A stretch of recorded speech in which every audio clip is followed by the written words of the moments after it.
Hello everyone, welcome to FOC class 11 and 12। आज की video में हम class 12 information technology IT code 802 के लिए यूनिट 1 डेटाबेस कंसेप्ट्स का पार्ट 2 डिस्कस करने वाले हैं।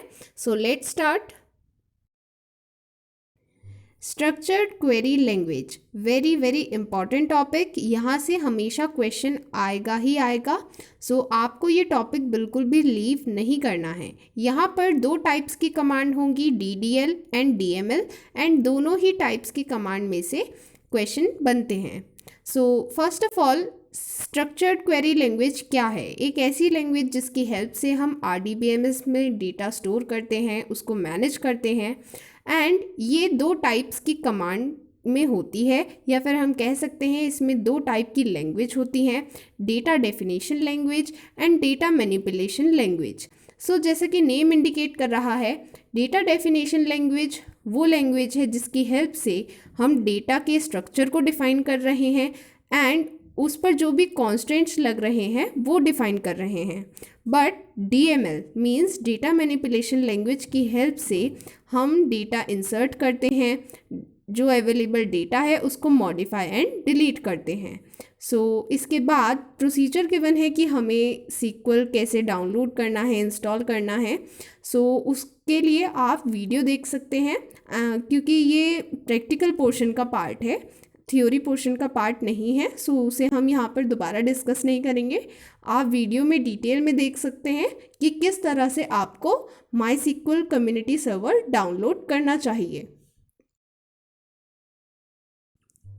MySQL में आपको दो बातें ध्यान रखनी है। सबसे पहली बात है, MySQL is not case sensitive, means यहाँ पर आप कमांड कैपिटल लेटर्स में लिखते हैं या फिर स्मॉल लेटर्स में लिखते हैं, उससे फ़र्क नहीं पड़ता है, दोनों ही बातें सेम हैं, तो ये केस सेंसिटिव नहीं होती है। And second important thing, all SQL statements should and with a semicolon. जैसे कि आप इंग्लिश में कोई भी स्टेटमेंट एंड करने के लिए फुल स्टॉप यूज़ करते हैं, उसी तरह से SQL स्टेटमेंट को एंड करने के लिए सेमीकोलन यूज़ किया जाता है। आपको कोई भी स्टेटमेंट एंड करनी है तो आप सेमीकोलन पुट करते हैं। एग्ज़ाम में डायरेक्टली किसी भी कमांड का सिंटेक्स नहीं पूछा जाता है, बट उस कमांड का क्या यूज़ है एंड उस पर बेस्ड कोई क्वेश्चन दिया जाता है। मींस आपको कमांड लिखने को दी जाती है किसी भी क्वेश्चन पर बेस्ड, पर डायरेक्टली सिंटेक्स नहीं पूछा जाता है। बट आपको सिंटेक्स पता होना चाहिए, क्योंकि उसी के बेसिस पर आप कोई भी क्वेश्चन सॉल्व कर सकते हैं। अगर आपको सिंटेक्स पता है तो आप किसी भी तरह का क्वेश्चन सॉल्व कर पाएंगे। So syntax is very important and use भी आपको लर्न करना है, और वो किस टाइप की कमांड है ये भी आपको पता होना चाहिए एंड आपको एग्जाम में मेंशन करना है, उसके भी मार्क्स मिलते हैं। सो सबसे पहली कमांड है क्रिएट टेबल कमांड। ये एक DDL कमांड है, मींस डेटा डेफिनेशन लैंग्वेज, क्योंकि यहाँ पर हम टेबल का स्ट्रक्चर एंड टेबल में जो भी कॉन्स्टेंट स्पेसिफाई करने वाले हैं वो यहाँ पर मेंशन करते हैं। सो create table is a DDL command. सबसे पहले आपको मेंशन करना है कीवर्ड क्रिएट टेबल, उसके बाद आप टेबल नेम मेंशन करेंगे। जैसे कि मैंने आपको शुरू में बता दिया है कि MySQL केस सेंसिटिव नहीं है, आप कैपिटल लेटर्स में मेंशन करें या फिर स्मॉल लेटर्स में मेंशन करें, वो सेम टेक्स्ट की तरह ट्रीट होगा। देन उसके बाद पैरेंथेसिस में आपको कॉलम की डेफिनेशन प्रोवाइड करनी है, जिसमें सबसे पहले आप कॉलम नेम प्रोवाइड करते हैं, उसके बाद उसका डेटा टाइप प्रोवाइड करते हैं, एंड अगर वहाँ पर कोई कांस्टेंट है जैसे प्राइमरी की, नॉट नल या फिर कोई और कांस्टेंट है तो वो आप वहाँ पर स्पेसिफाई करते हैं। इसके बाद आप कॉमा लगाते हैं एंड देन नेक्स्ट कॉलम की डेफिनेशन देते हैं। जब आपने सारे कॉलम्स की डेफिनेशन दे दी है तब आप पैरेंथेसिस को क्लोज करेंगे एंड जैसे कि मैंने आपको बताया था SQL स्टेटमेंट को एंड करने के लिए सेमीकोलन का यूज़ करेंगे। सो इस तरह से आप क्रिएट टेबल के लिए कमांड लिखते हैं। Then commonly use data types, यहाँ से लॉन्ग क्वेश्चन में 5 मार्क्स या फिर 3 मार्क्स का क्वेश्चन बन सकता है। सो यहाँ पर आपको पहले डेटा टाइप मेंशन करना है, उसका मीनिंग मेंशन करना है एंड साथ में एग्जांपल्स भी देने हैं। तो यहाँ पर मेन 5 डेटा टाइप्स गिवन है। कैर, जो कि फिक्स्ड लेंथ करेक्टर स्ट्रिंग को शो करते हैं, मींस जब हमें पता है कि एग्जैक्टली कितने करेक्टर्स यूज़ होंगे तब हम ये डेटा टाइप यूज़ करते हैं। देन varchar, यहाँ पर हम वेरिएबल लेंथ कैरेक्टर स्ट्रिंग के लिए यूज़ करते हैं। मीन्स जब हमें एग्जैक्टली नहीं पता कि एग्जैक्टली कितने लेंथ कैरेक्टर होंगे तब हम varchar यूज़ करेंगे। वहाँ पर अगर हमने सपोज़ 15 मेंशन किया है तो मैक्सिमम 15 कैरेक्टर्स अलाउ होंगे एंड उससे कम कितने भी मेंशन कर सकते हैं। बट कैरेक्टर के केस में हमें 5 मेंशन करने ही होंगे अगर हमने 5 वहाँ पर स्पेसिफाई किया है।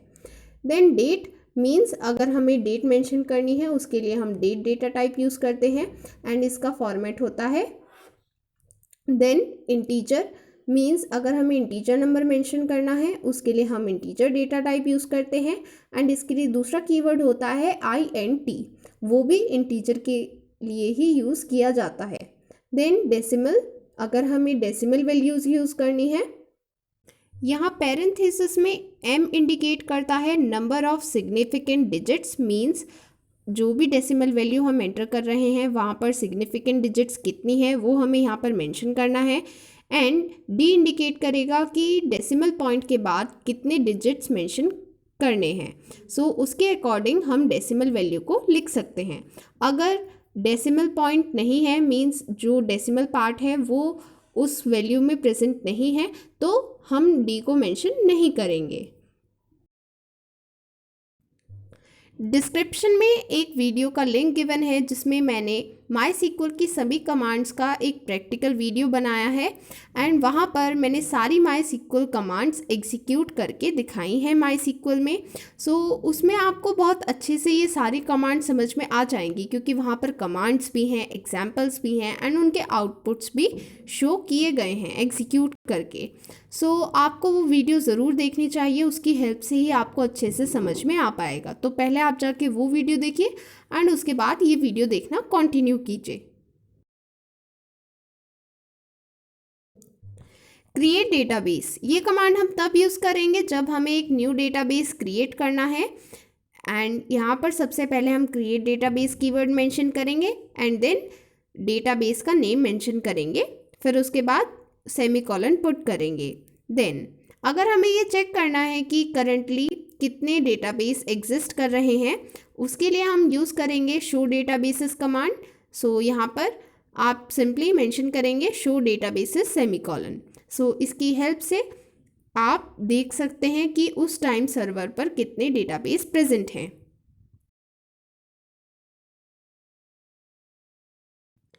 किसी भी डेटाबेस को रिमूव करने के लिए ड्रॉप डेटाबेस कमांड यूज़ करनी है। ड्रॉप डेटाबेस कीवर्ड के बाद आपको उस डेटाबेस का नेम प्रोवाइड करना है जिसे डिलीट करना है, रिमूव करना है एंड देन सेमीकोलन पुट करना है। अगर आपको कोई एक डेटाबेस यूज़ करना है उसके लिए आप कमांड यूज़ करेंगे यूज़ एंड देन उसके बाद आप डेटाबेस का नेम प्रोवाइड करेंगे, देन सेमीकोलन पुट करेंगे। शो टेबल्स कमांड यूज़ करने पर आपको वो सारी टेबल्स डिस्प्ले हो जाएंगी जो कि करंट डेटाबेस में क्रिएट की गई हैं। Then we have to study about database constraints, means ऐसे कॉन्स्ट्रेंट्स जो कि हम टेबल क्रिएट करते टाइम स्पेसिफाई करते हैं एंड ये इसलिए अप्लाई किए जाते हैं ताकि डेटाबेस पर कुछ स्पेसिफिक स्मूथ ऑपरेशंस कर पाएँ। नॉट नल कॉन्स्ट्रेंट तब यूज़ करते हैं जब एक एट्रीब्यूट में नल वैल्यूज़ परमिटेड नहीं होती, मीन्स उस एट्रीब्यूट में कोई एक वैल्यू होनी ज़रूरी है एंड वो वैल्यू नल नहीं होती है। उस केस में हम नॉट नल कॉन्स्ट्रेंट यूज़ करते हैं। जैसे कि एग्जाम्पल गिवन है, हमें फर्स्ट नेम नल नहीं रखना है इसलिए हम यहाँ पर क्रिएट टेबल कमांड में ये स्पेसिफाई करेंगे कि ये कॉलम नॉट नल है, मीन्स यहाँ पर नल वैल्यूज एक्सेप्टेड नहीं है। डिफ़ॉल्ट कॉन्स्ट्रेंट, जब भी कोई भी यूज़र एट्रीब्यूट की कोई वैल्यू एम्प्टी लीव करता है, मीन्स वहाँ पर वैल्यू एंटर नहीं करता है, उस केस में डिफ़ॉल्ट वैल्यू यूज़ की जाती है। एंड ये डिफ़ॉल्ट वैल्यू हम कैसे स्पेसिफाई करते हैं, जब हम क्रिएट टेबल कमांड लिख रहे हैं तब जिस भी कॉलम के लिए हमें डिफ़ॉल्ट वैल्यू देनी है उसके डेटा टाइप के आगे हम मेंशन कर सकते हैं कि उसकी डिफ़ॉल्ट वैल्यू क्या है। हमें सबसे पहले डिफ़ॉल्ट कीवर्ड देना है एंड देन उसकी डिफ़ॉल्ट वैल्यू देनी है। सो यहाँ पर एग्जाम्पल में हमने सैलरी कॉलम के लिए 40,000 डिफ़ॉल्ट वैल्यू प्रोवाइड की है। मीन्स जब भी हम किसी सैलरी कॉलम को ब्लैंक लीव करेंगे तब वहाँ पर ऑटोमेटिकली 40,000 वैल्यू अपने आप आ जाएगी। एंड इसी चीज़ को हम डिस्क्राइब कमांड से चेक कर सकते हैं। अगर हमें ये देखना है कि एक टेबल का स्ट्रक्चर एंड उसकी डिस्क्रिप्शन कैसी है, उसके लिए हम डिस्क्राइब कमांड यूज़ करते हैं, जिसके लिए हम कीवर्ड यूज़ करते हैं DESC एंड उसके बाद टेबल नेम प्रोवाइड करते हैं, देन सेमीकोलन। सो इसकी हेल्प से आप देख सकते हैं कि टेबल की डिस्क्रिप्शन आपको शो हो रही है। एंड यहाँ पर डिफ़ॉल्ट कॉलम में आप देख सकते हैं सैलरी कॉलम के लिए 40,000 वैल्यू शो हो रही है। देन चेक कॉन्स्टेंट, जैसा कि नेम इंडिकेट कर रहा है, ये चेक करने के लिए यूज़ होता है। मीन्स जब भी हमें किसी एट्रीब्यूट की वैल्यूज़ को रेस्ट्रिक्ट करना है एक रेंज में, तब हम चेक कांस्टेंट यूज़ करेंगे। जैसे सपोज़ इस एग्जांपल में हमें डेप्थ नंबर को रेस्ट्रिक्ट करना है कि वो 110 से ज़्यादा ना हो, तो उस केस में हमने इस कॉलम की डेफिनेशन के बाद चेक कांस्टेंट प्रोवाइड किया है। चेक कीवर्ड के बाद पैरेंथेसिस में हमने वो कंडीशन स्पेसिफाई की है, डेप्थ नंबर लेस देन और इक्वल टू 110। इसका मतलब है कि हमने यहाँ पर चेक कांस्टेंट की हेल्प से जो वैल्यूज़ थी वो रेस्ट्रिक्ट कर दी एक रेंज में।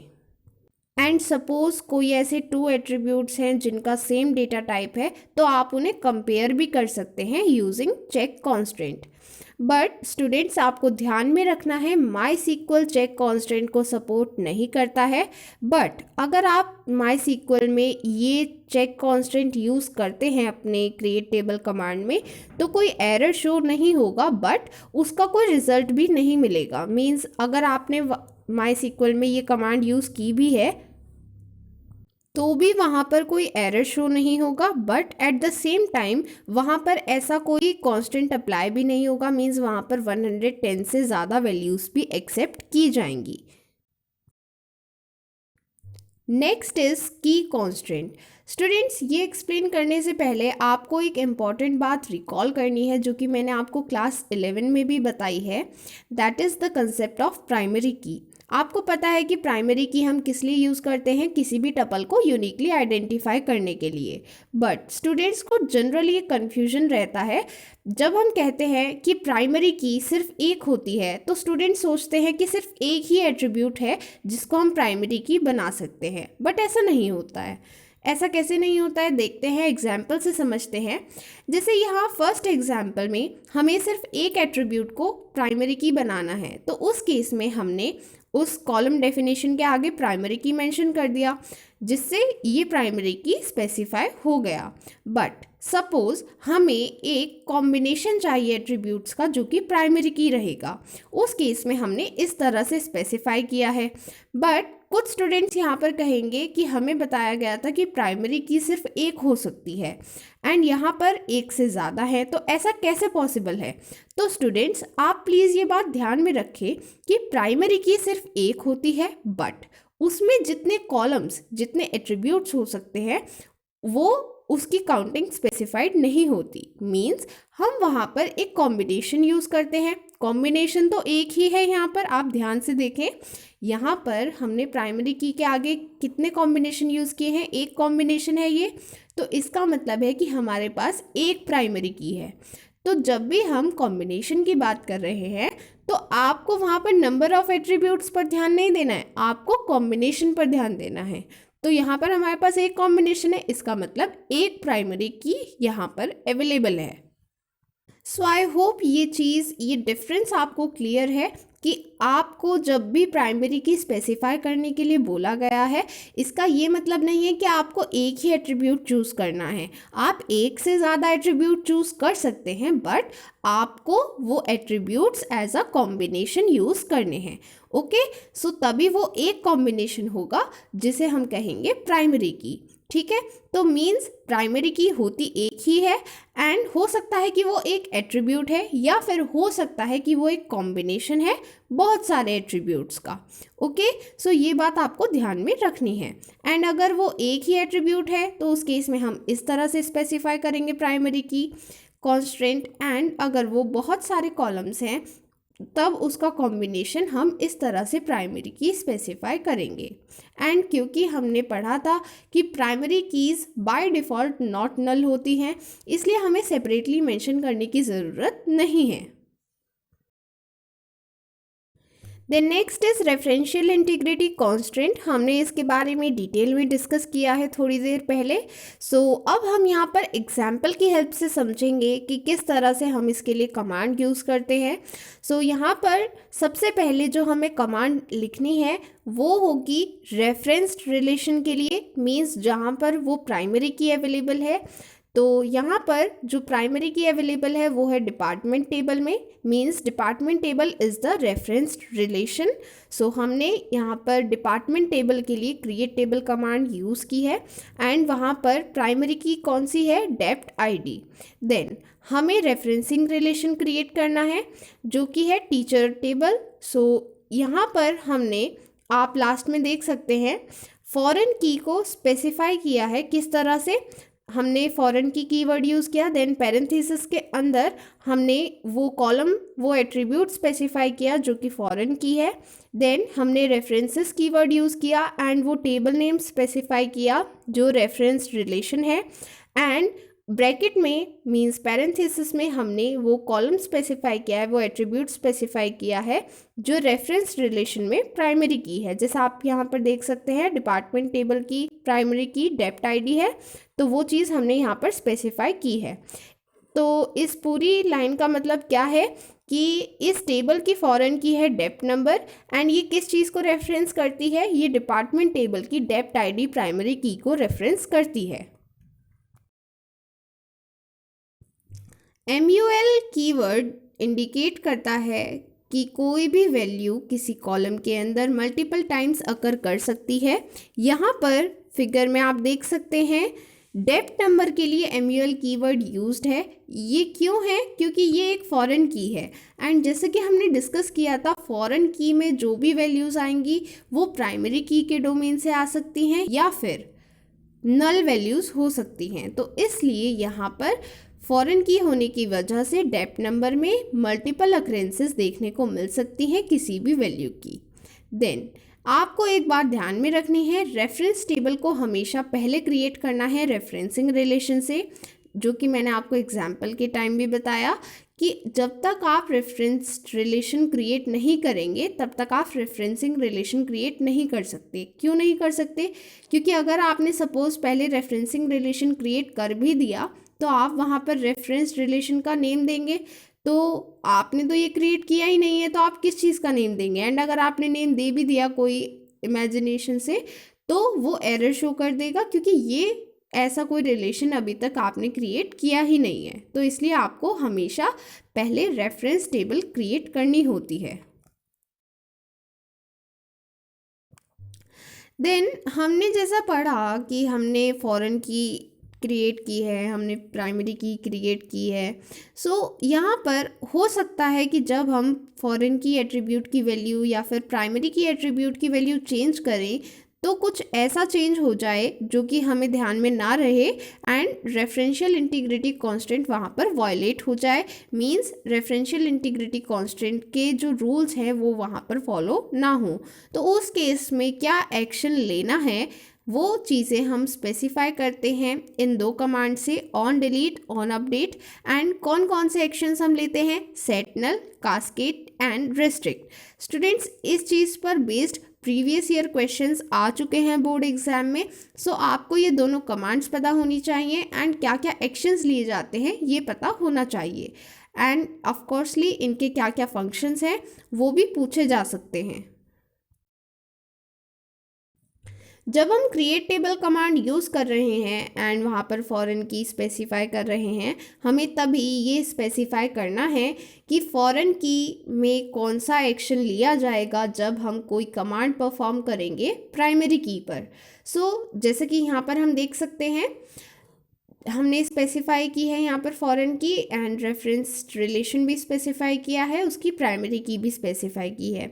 उसके बाद हमने कमांड दी है ऑन डिलीट, मींस अगर हम डेप्ट आईडी की कोई वैल्यू डिलीट करते हैं तो उस केस में फॉरेन की मींस डेप्ट नंबर के साथ क्या एक्शन लिया जाएगा, वहाँ पर नल वैल्यू सेट हो जाएगी। एंड ऑन अपडेट के साथ क्या एक्शन लिया जाएगा, मींस अगर हमने डेप्ट आईडी को अपडेट किया तो डेप्ट नंबर में क्या एक्शन लिया जाएगा, अगेन सेट नल हमने यहाँ पर चूज़ किया है एक्शन। तो अगर हमने डेप्ट आईडी को डिलीट किया या फिर डेप्ट आईडी को अपडेट किया तो उस केस में डेप्ट नंबर्स नल सेट हो जाएगा। ओके, इस तरह से हम स्पेसिफाई करते हैं एंड आप देख सकते हैं हमने किस तरह से कमांड्स एंड एक्शंस को स्पेसिफाई किया है। हमने कोई कॉमा यूज़ नहीं किया है, कोई पैरेंथेसिस यूज़ नहीं किया है, हमने सिंपली मेंशन किया है फॉरेन की डेफिनेशन के आगे। Okay, next action cascade. जब भी हम कास्केड एक्शन यूज़ कर रहे हैं, सपोज़ हमने डिलीट कमांड के साथ कास्केड यूज़ किया है, इसका मतलब है कि अगर हमने डेप्ट आईडी को डिलीट किया, डिलीट करने का मतलब है कि हमने पूरी एक रो डिलीट की है, तो उसका मतलब है कि डेप्ट नंबर में जो करेस्पॉन्डिंग रो है वो भी डिलीट हो जाएगी। कास्केड एक्शन से हम ये चीज़ स्पेसिफाई करते हैं। देन अगर हमने अपडेट कमांड के साथ कास्केड को यूज़ किया है, इसका मतलब है कि डेप्ट आईडी में हमने जो भी चेंज किया है वो डेप्ट नंबर में भी रिफ्लेक्ट हो जाना चाहिए। तो ये चीज़ हम कास्केड एक्शन की हेल्प से स्पेसिफाई करते हैं। Then next is restrict option.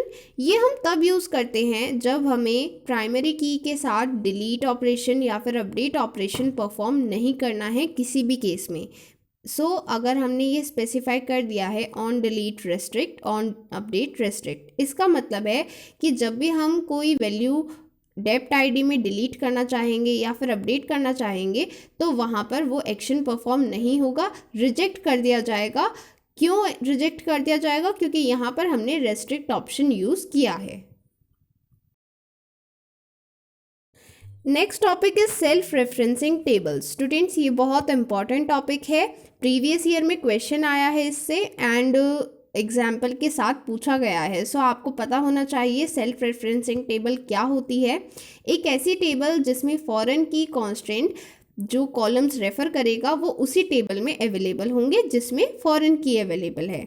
Means reference relation and referencing relation both are same. यहाँ पर एग्जाम्पल के लिए गिवन है, यहाँ पर सबसे पहले हमने टेबल क्रिएट की है एम्प्लॉय, देन उसकी प्राइमरी की स्पेसिफाई की है एंड एक और कॉलम है मैनेजर आईडी।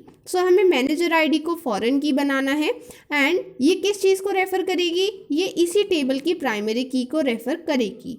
यहाँ पर आप देख सकते हैं फॉरेन की कीवर्ड के बाद पैरेंथेसिस में हमने फॉरेन की स्पेसिफाई की है।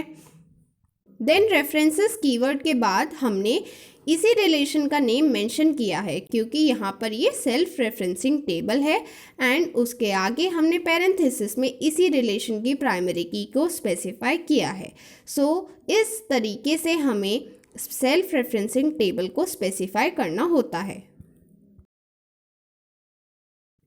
Next topic is naming of constraints. Create table command में हम कॉन्स्ट्रेंट्स का नेम भी स्पेसिफाई कर सकते हैं।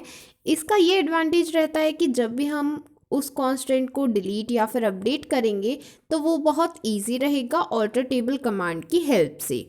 तो यहाँ पर जब भी हमें कोई कॉन्स्टेंट स्पेसिफाई करना है तो सबसे पहले हम क्रिएट टेबल कमांड में जो भी हमें कॉलम्स डिफ़ाइन करने हैं वो सभी कॉलम्स डिफ़ाइन करेंगे and then constant keyword use करेंगे।